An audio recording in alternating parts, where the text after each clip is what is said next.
Good morning for those of you guys who are waking up. Good evening for those of you guys who are going throughout the evening. My name is Grace Kipasa with a cup of tea, a Christian uniting people through teachings, edifications, and achievements.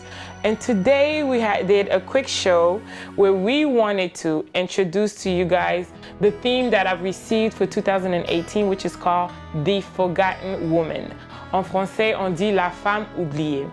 And today with me, I have an amazing, extraordinary man of God that I've met throughout the couple of weeks, who's doing great things, not only in Paris or in France, he's also doing amazing things in Ivory Coast. What a surprising, being that he's a Congolese descent. We will get to that as soon as we continue.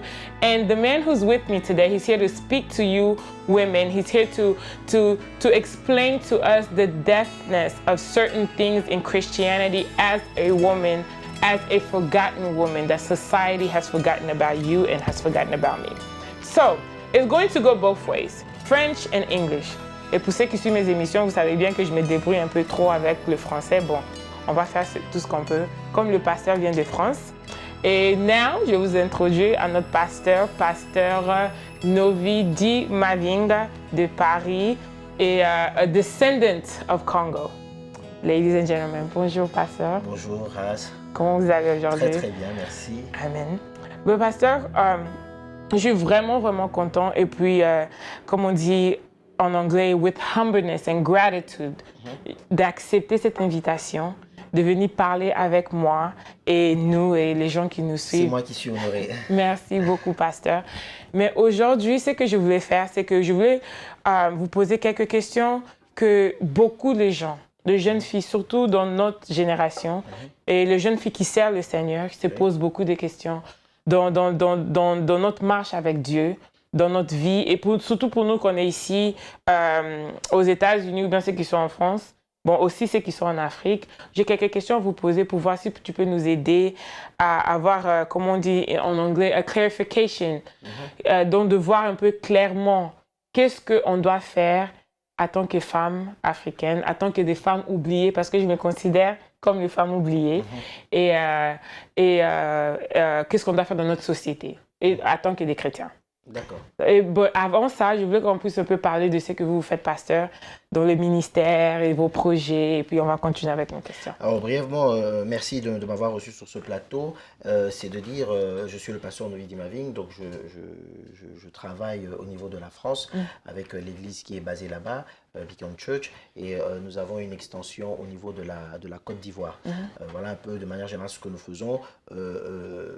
L'église, pour résumer la vision de l'église, je la dis souvent en un seul mot, je me dis, nous nous basons sur le fait que Jésus-Christ est venu pour sauver tous les hommes et il est venu pour sauver tout l'homme. Quand je dis homme, bien sûr, je parle homme et femme, les deux genres.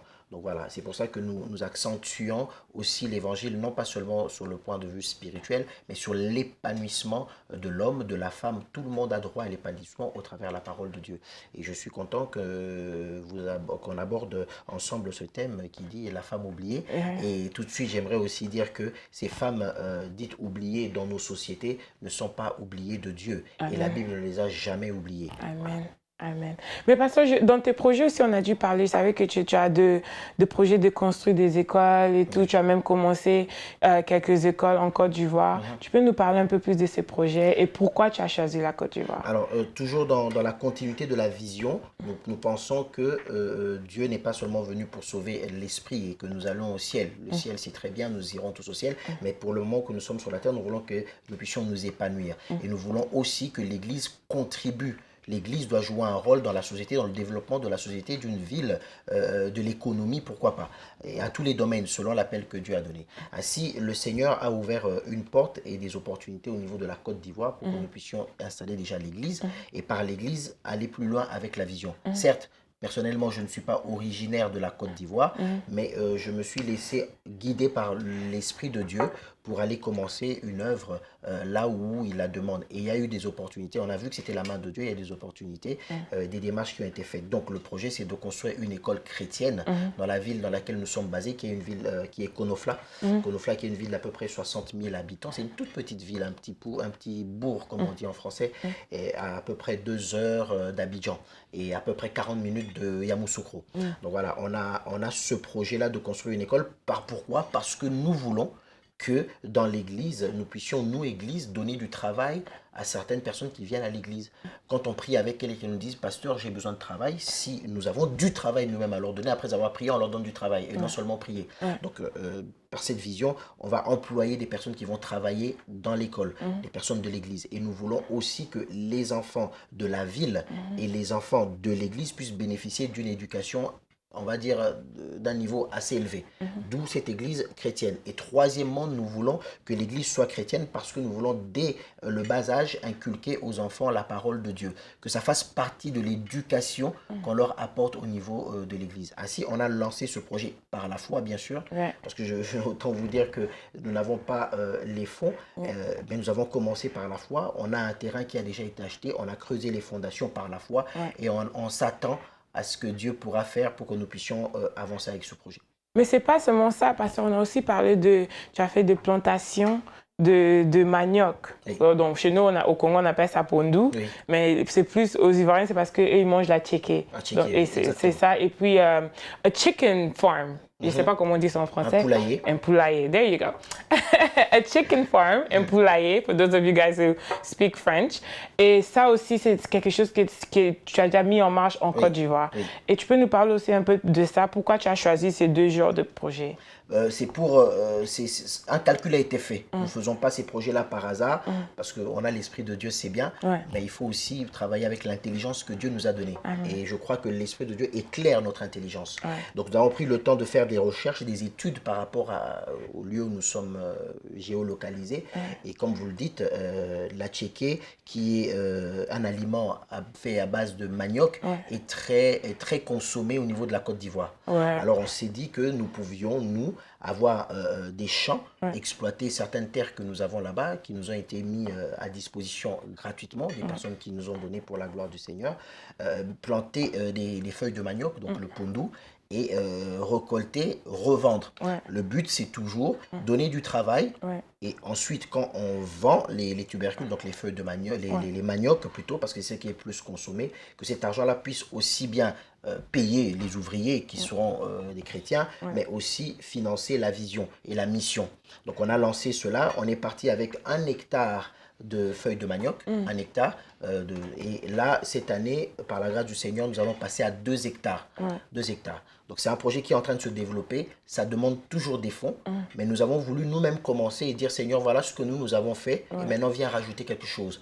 La même chose, on a fait avec le poulailler. Donc, on a lancé un projet avec des poulaillers, un petit élevage. On a investi un tout petit peu. C'était à peu près 500 poules que nous avons élevées. Et après ça, nous vendons pour que toujours cet argent-là puisse contribuer à la vision que nous avons, à la mission, et en même temps que ça donne du travail, que ça contribue au développement de la ville dans laquelle nous sommes. Oh, ok. D'accord, mais pasteur, je vais te poser une question. Being that tu es Congolais, moi aussi, beaucoup de Congolais vont se poser des questions. Et surtout à cause de l'état de notre pays et le besoin qu'on a, our needs, comme on dit en anglais, that we need au Congo. Ça se fait que en Côte d'Ivoire, parce que je fréquente aussi beaucoup de Ivoiriens. Actuellement, mon père spirituel, il est de la Côte d'Ivoire, l'apôtre dit Joseph Tano. Et beaucoup de fois, quand il rentre dans son pays, il nous ramène des photos. La Côte d'Ivoire est vraiment très bien développée. Et moi, en tant que Congolais, je me dis que je m'attends plus qu'un pasteur congolais de faire ce projet au Congo. Mais pourquoi tu n'as pas pu faire au Congo? Ou bien ça commence en Côte d'Ivoire et puis ça part au Congo? Alors déjà, je vais quand même dire que quand on fait, c'est la continuité de la vision que nous avons. Ce n'est pas seulement le business que nous visons, c'est une continuité d'une vision. Donc nous obéissons aussi à la parole de Dieu. Nous ne faisons pas les choses par sentiment, par coterie ou bien par appartenance à une nation quelconque. Mais n'empêche, Yeah. étant congolais, c'est dans le sang. Ouais. Et ne pouvons pas le renier. Nous pensons aussi à notre pays. Ouais. Ce qui s'est passé, c'est que ce sont des opportunités qui se sont faites. Comme je vous ai dit, nous avons commencé des choses et nous mettons sur la table en disant, Seigneur, voici ce que nous avons fait. Yeah. Et maintenant, qu'est-ce que toi, tu peux rajouter? Ok. D'accord? Et nous avons eu, par le fait que le Seigneur m'emmène un peu à gauche, à droite, dans plusieurs pays du monde. Il m'emmène à prêcher l'évangile. Et il y a eu des personnes qui ont été touchées par l'évangile au niveau de la Côte d'Ivoire. Okay. Qui ont commencé, comme je vous ai dit, à nous mettre à disposition les terres gracieusement pour que nous puissions faire le Pondou. J'ai dit aujourd'hui, si j'ai eu une opportunité pareille au niveau de Kinshasa, au niveau du Congo, pourquoi pas? On le fera, on priera le Seigneur et le Seigneur nous guidera. Amen. Donc voilà, ça se passe un peu comme ça. Nous prions le Seigneur et après, le Seigneur, pour nous bénir, nous, forcément, il touche le cœur des personnes. Ouais. Que Dieu puisse toucher les cœurs des Congolais, mon pays, et que nous puissions aussi réaliser ce genre de projet. Nous y pensons fermement et nous avons vraiment aussi envie d'apporter quelque chose au développement du Congo et à l'économie du Congo et même à l'église du Congo. Wow, amen. This is great. I mean, I absolutely think it's amazing. Et le fait que vous êtes en train de faire ce projet, c'est parce que in today's day, on ne voit pas les églises en train de faire autant aussi de choses. Peut-être ils le font, but we don't hear about it. Parce que tout ce que circule dans la surface de la vie chrétienne, ce sont de scandales, de fonds. Donc ça fait que l'image de Dieu, l'image de Christ a été vraiment diminuée. Et voilà pourquoi je voulais vraiment qu'on puisse parler de ces grandes choses que vous êtes en train de faire. Et que je pense que si les gens qui comprennent ta vision et ils aiment le Seigneur, they'll be able to, how do you say this? Come together, c'est mettre ensemble et soutenir cette vision. Amen. C'est quelque chose que moi déjà je suis vraiment prête à faire. Amen. Et je demande à toutes les femmes, parce qu'on dit que quand les femmes se mettent ensemble et s'unissent, Ça crée un mouvement. yes, and it helps. When women touch things, it just brings it to an amazing thing. Which brings me to the next question. Et ma prochaine question, c'est que, pasteur, les femmes comme nous, je m'utilise moi comme un exemple parce que je ne peux pas parler de tout le monde, je peux que parler de moi. Ça se fait qu'on est vraiment involved.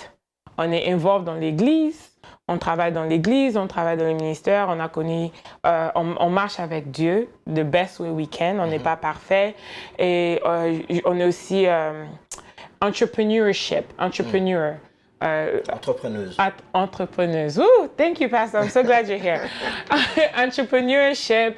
Et on a des grandes ambitions. On veut faire de grandes choses pour nos pays, pour le Congo, pour l'Afrique même. Et pour un certain nombre de choses. Mais ça se fait que de plus en plus que je suis dans l'église, Pasteur, on m'a plusieurs fois qualifiée en tant qu'une femme qui n'est pas humble.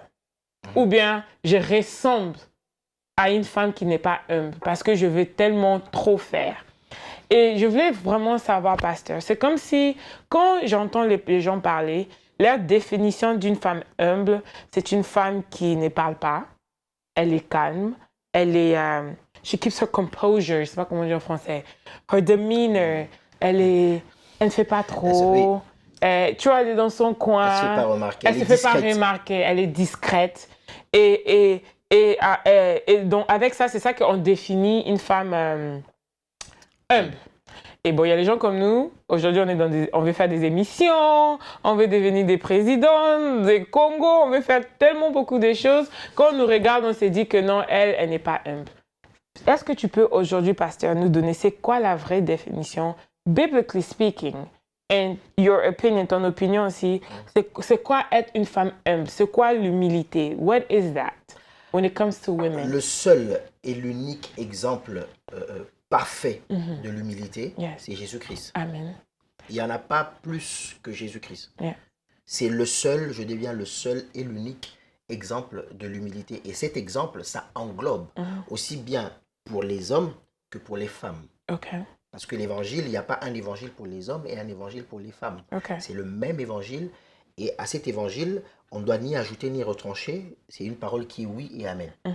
D'accord? Et quand nous voyons Jésus-Christ, sa position, la Bible dit qu'il s'est humilié. Il s'est humilié. En s'humiliant, il a accepté la mission du Père. Ouais. Il est venu sur terre pour faire ce qu'il avait à faire. Mais en réalité, quand il s'est humilié, il a pris sa place de fils. Et étant fils, il n'a pas non plus renié le fait que Lui et Dieu, ils étaient un. Il a dit haut et fort. Ce n'était pas de l'orgueil que de le dire. Bien qu'il était dans son ministère terrestre dans une position la plus humble. Il a pris, même revêtu cette forme humaine. Il s'est rabaissé, nous dit la Bible. Donc, toujours dans cette humilité-là, on ne me dira pas que Christ a été humble un instant de sa vie et ne l'a pas été pour le reste.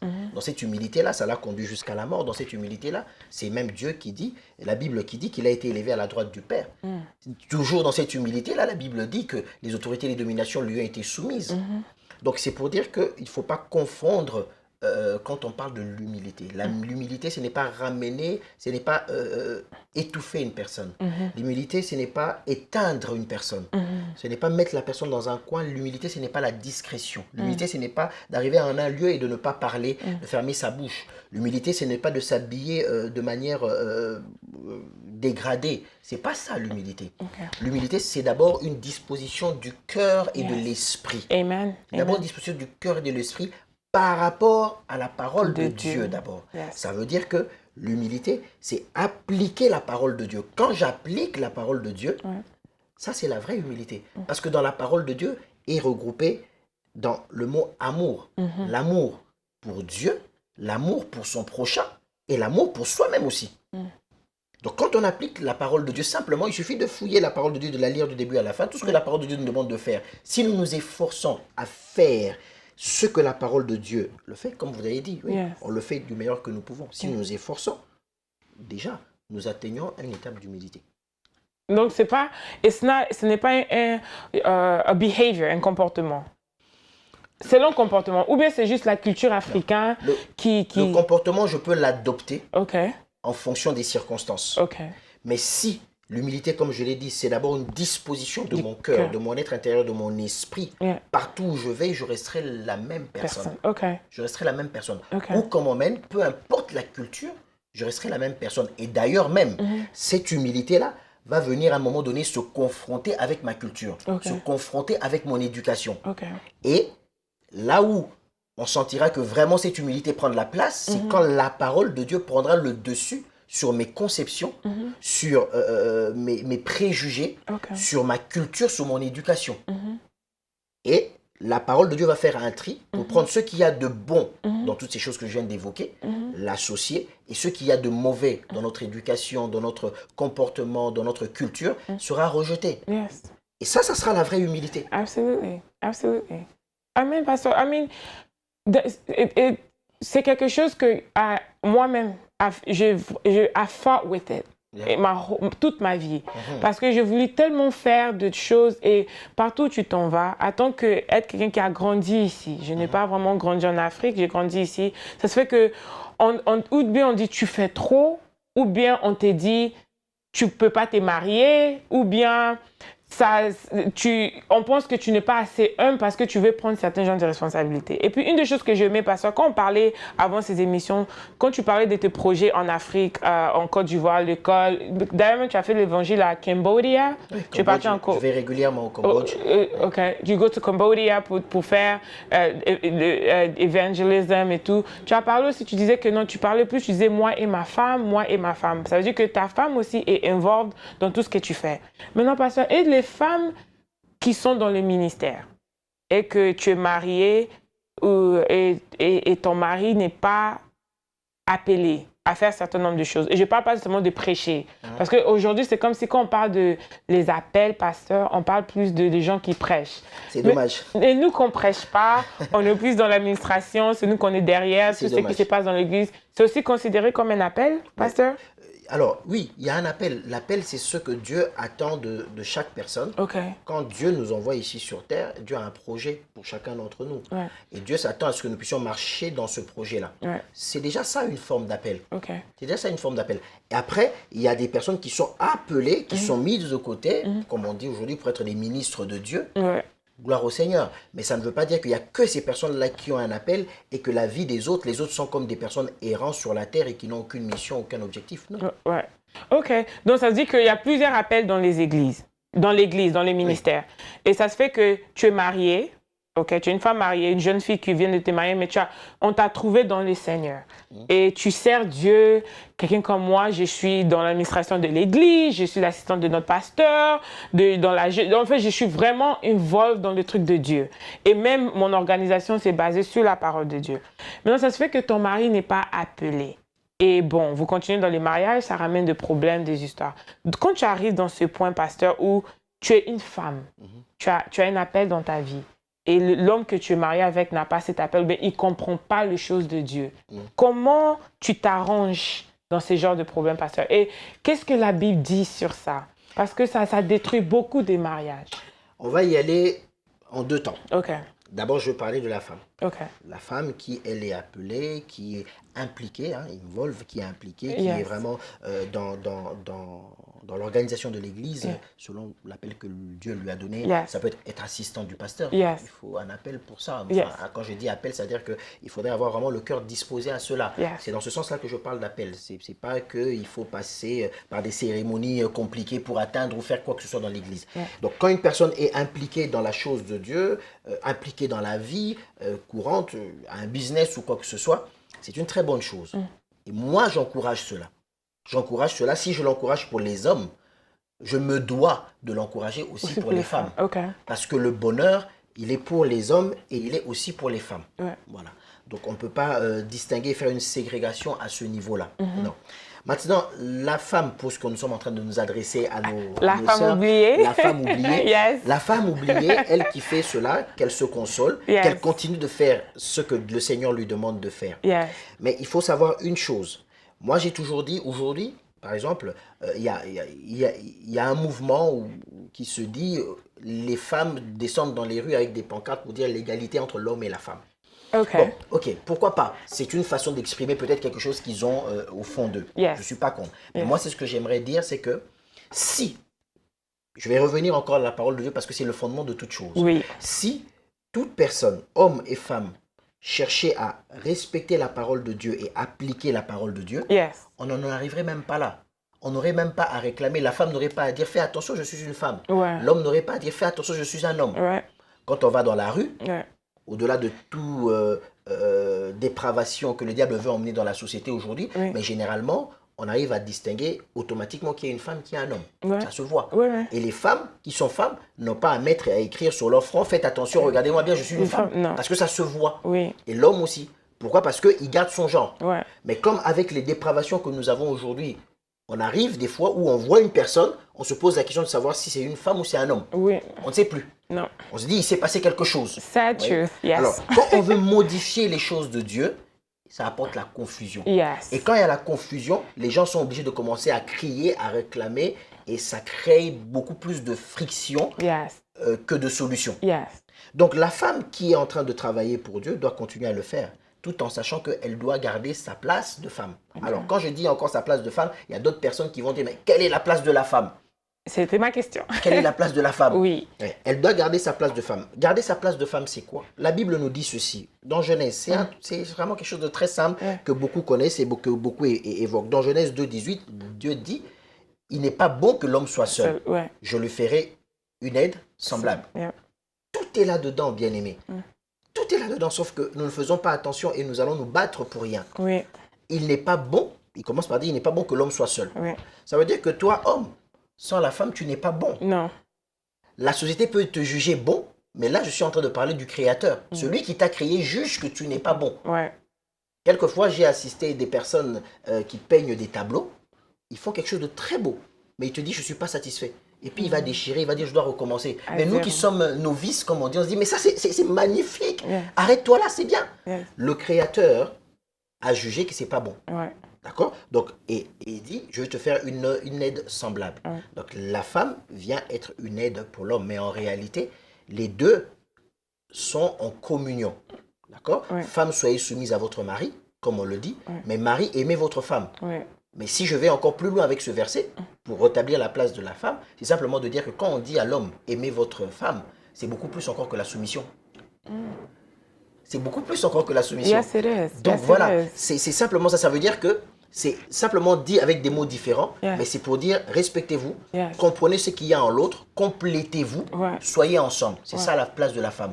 Quand elle cherche à être un complément et non pas à dominer. La place de l'homme, c'est quand il cherche à être un complément et il ne cherche pas à dominer. Et pour finir rapidement là-dessus, pour dire les hommes, maintenant je vais m'adresser aux hommes, les hommes, arrêtons avec ce complexe, cet orgueil que nous avons au fond de nous, de penser que la femme n'est rien. Et acceptons aussi de voir la femme exceller dans certains domaines où nous sommes. Il n'est pas dit que l'homme doit toujours exceller dans toutes choses. Non. Non. Mais, Pastor, so one quick question, because I know that we're running out of time. Ma dernière question. Avec ces genres de trucs, Pasteur, je voulais juste que tu puisses souligner ça parce que c'était vraiment important pour moi de savoir. Tu arrives dans un point où tu es marié et bon, il y a tout ça qui arrive, de problèmes. Ton mari dit non, tu veux faire le truc de Dieu, mais il y a ton mari qui est contre. Et il devient un poids pour toi. On a prié. L'Église a intervened. I don't know how to say that word in French. L'Église a parlé, les pasteurs ont parlé, on vous a fait asseoir. Tu essaies de tout faire en tant que femme, de garder ton mariage. Mais c'est comme si on te met dans une plateforme où tu dois choisir entre ou bien c'est ton mariage, ou bien c'est Dieu. Donc, dans ce point, pasteur, en tant que femme, on fait quoi? La solution de l'Église, c'est toujours chercher le terrain d'entente pour que le mariage, cette institution, puisse demeurer. Maintenant, il y a un moment donné où, quand on parle et que les uns et les autres ne veulent pas comprendre par rapport à la parole de Dieu, je ne dis pas donner une position à l'homme et à la femme par rapport à nos cultures. Non, je le dis par rapport à la parole de Dieu. Quand on fait comprendre à l'homme quelle est sa place par rapport à la parole de Dieu et la femme également, et qu'on atteint un point de rupture, parce que il y a une personne qui a un modèle de femme selon lui, et la femme qui, elle, veut servir Dieu en même temps qu'elle veut aussi être femme. Quand on atteint ce point de rupture, la question se pose. Est-ce que je suis née pour me marier, être heureuse? Le mariage, c'est pour être heureuse et heureux. Je suis d'accord, on ne se marie pas pour être malheureux, mais au-delà du mariage, il y a la vie. Je vis pour être en communion avec mon Dieu. Et là, à un moment donné, il faut prendre la décision. Mais l'Église doit tout faire pour éviter ce point de rupture. Et c'est pour ça que je veux revenir pour dire que je ne dis pas que c'est Dieu qui va descendre pour choisir un homme pour une femme et une femme pour un homme, mais faisons attention quand nous faisons nos choix d'avoir la bonne personne qui pourra nous comprendre dans ce à quoi Dieu nous a appelés. Ne faisons pas de l'hypocrisie. Ne n'ayons pas un comportement pendant un temps pour plaire parce qu'on veut absolument le mariage. Cherchons vraiment la personne qui va nous comprendre dans ce à quoi Dieu va nous appeler. Vice versa. Je pense que ça va déjà être une bonne base et ça va éviter ce genre de problème. Si tu avais un dernier conseil à donner à moi et toutes les femmes qui nous suivent à Cup of Tea, le fait que, mariées ou pas, qu'ils ont des ambitions, qu'ils ont des grands rêves, qui veulent atteindre le monde, qui veulent faire beaucoup de choses, avec toutes leurs passions, avec toutes leurs habiletés. Quel conseil et qui sert Dieu d'abord, et puis tout le reste qui vient après. Quel conseil tu vas nous donner, pasteur, à propos de notre avenir? Alors, mon conseil ferme et clair, c'est de garder vos rêves. De garder vos rêves, de poursuivre vos rêves, d'aller loin avec vos rêves. Mais, on a un rêve, vous avez des objectifs, gardez-les et soyez motivés.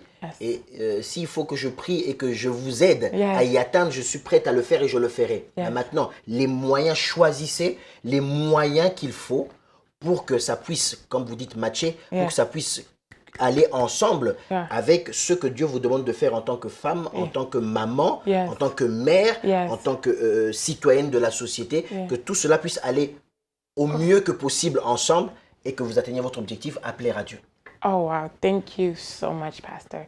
Merci beaucoup, Pasteur. On n'a plus de temps. J'aimerais bien qu'on puisse encore continuer. Peut-être je vais venir en France, mais on va t'attendre encore quand tu vas revenir ici. C'est quand vous voulez. Et vraiment, merci pour être avec moi aujourd'hui. Je tiens ce conseil à cœur. And for all of those of you guys who are watching, make sure you go search for Beacon Church. Pastor Novi Dimaving, who has great projects, great, wonderful projects that he's building in the Ivory Coast and in Paris. He's been in Cambodia. And today, il nous a parlé à toutes les femmes, The Forgotten Woman et la femme oubliée, a little bit of advice about what humbleness is, and also advice about what you should do when you serve the Lord and the person you're with does not. You know how that goes. This is Grace Kipasa with a cup of tea. May God bless you guys. Have a wonderful day. Continue with your dreams. Do not ever give up. And always remember to put God first, everything else after. May God bless you all. Merci beaucoup, Pastor. Merci, soyez bénis. Amen.